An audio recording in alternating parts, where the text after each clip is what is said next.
అనుకోలేదు, కానీ నాకు తలంపు వచ్చింది సాక్ష్యం చెప్పాలి అనేసి.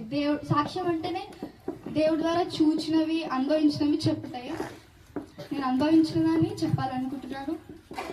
నాకు ఎల్ఎల్బి అంటే లాయర్ చదవడానికి ఎగ్జామ్ రాయడానికి వెళ్ళినప్పుడు డాడీకి కాల్ చేశాను. నేను ప్రతి విషయం కూడా నా తల్లిదండ్రులతో చెప్పుకోనిది, నాకు శోధనలు వచ్చిన ప్రతిదీ నేను అయ్యకి షేర్ చేస్తూ ఉంటాను.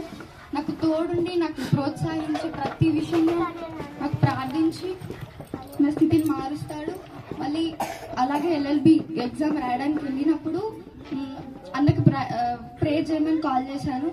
నువ్వు రాస్తావు బిడ్డ, ఖచ్చితంగా వస్తుంది కానీ పంపించాడు. ఎగ్జామ్ రాసి వచ్చిన సీట్ చూసుకునేటప్పుడు నాకు భయం వేసింది, అసలు వస్తుందా నాతో అవుతుందా అనుకున్నా. కానీ అన్న చెప్పిన దాని ప్రకారం నేను ప్రార్థన చేసుకుని, దేవా నాకైతే తెలీదు, మరి నువ్వే ఎట్టు పంపిస్తే అటు వెళ్తా అనేసి ప్రార్థన చేసుకుని సీట్ అలాట్మెంట్ చూసుకుంటే సీటే రాదనుకున్నా. నాకు గవర్నమెంట్ సీట్ వచ్చేలాగా దేవుడు కృప చూపించాడు.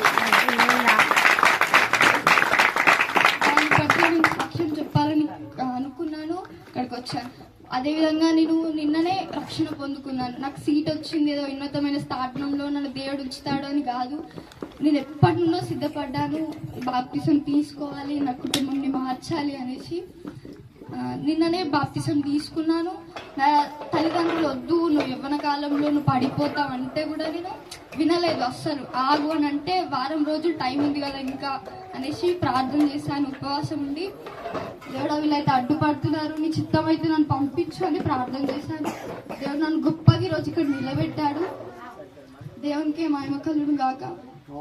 పిలువబడిన వారు అనేకులు, కానీ ఏర్పరిచిన వారు కొందరే. దేవుని దగ్గర ఏర్పరిచిన వారిలో నేను ఉండులాగా నా కోసం మీరు అందరూ ప్రార్థించండి, మా కుటుంబం కోసం ప్రార్థించండి. చిన్న సాక్ష్యానికి సమయం ఇచ్చినారు.